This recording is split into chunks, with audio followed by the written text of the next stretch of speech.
What's good, guys? How you're doing? Bless you for tuning in. So today is Saturday. We'll be doing a trade recap because I wasn't able to do a live trading session yesterday, and I got a new 5k account on Goat Funded. This is my first time using Goat Funded. I saw reviews on people's that post Goat Funded on YouTube, so I was like, okay, let me get this. And also they are doing a 50% discount on their prop firm. So their initial price for 5k account is $37, but that 50% is taking it down to $17, which is making it very, very cheap. So I got one, and I took two trades yesterday on Funding Pips and Goat Funded. I took the first loss and the second win. I was able to cover up my loss on Funding Pips, but I wasn't able to cover it on Goat Funded. So let me show you guys the trade I took. If you look here, you will notice that on Nasdaq we swept a high, but on SPS we didn't sweep it, which is forming a bearish SMT. So going to 1 minute time frame on SPS, we had a break of structure to the downside, we had a fair value gap, and I entered.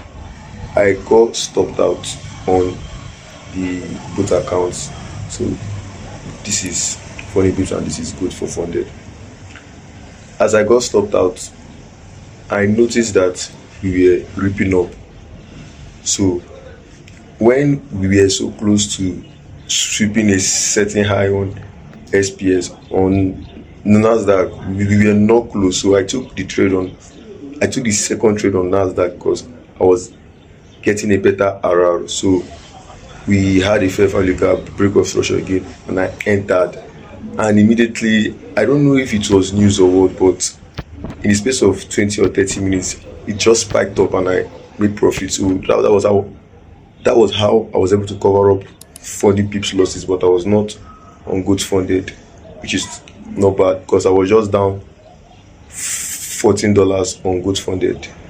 And recently I noticed that if I take a loss and I take another trade, I'm going to get back my losses. I know that there are traders that are saying that you need to stick to one rule of taking one trade a day, but sometimes your reading of the chart might be wrong. So when you take that first loss, if you go back again and back test, you will notice that you were wrong, and you end up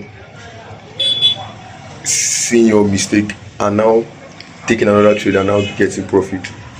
Sometimes I take up to 3 trades, 4 trades. No, not that they are much. The thing is that all those trades are still in my risk. Let's say if I want to risk $150, I'm going to split those trades into 4. I've said this in a video before. I know that there are rules in trading, like everybody has rules, take 1 trade, take 2 trades, but I see that as those rules will be or should be in your first or early stages to avoid over trading. But in your later stage, like 2 years, 3 years, you will notice that you will just be using experience to trade, and that's what I've actually been doing now. Basically, I've not been following some of those rules I said then. Not that I don't want to follow the rules, but the thing I've been seeing now on the market, on the chart, have occurred a lot of times. So that's why I do it. So if this video was helpful, which I know it was helpful, you know what to do. Subscribe, like, notification bar. Peace.